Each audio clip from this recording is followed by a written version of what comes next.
Media साहब, Bollywood industry में होता है माय नेम इज शीला, शीला की जवानी, हम मुन्नी बदनाम हो गए। हमारे भोजपुरी इंडस्ट्री में होता है नीलुआ के पिलुआ पड़ता है, पियर की फराक बाली बाली बाली बाली।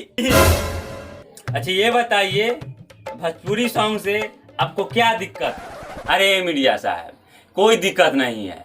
नीलुआ गे तोरा पिलुआ पड़तऊ, एक गाना बज रहा था बगल में मेरा, उसी बगल में एक लड़की रहती है, डीजे पे एक गाना बज रहा था। वो लड़की दौड़ल गई, दिन रात डॉक्टरे कन दौड़ रही है।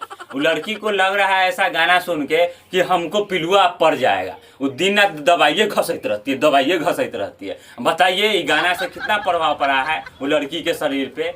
हाँ, नीलुआ के तोरा पिलुआ पर तो, हाँ नीलुआ पिलुआ वाला तो सॉन्ग है, लेकिन जो बोले उसका मतलब क्या है? मतलब भोजपुरी इंडस्ट्री जो है नीलुआ के पिलुआ पर आ रहा है, यानी कि भोजपुरी इंडस्ट्री का काम हो गया है बीमारी फैलाना।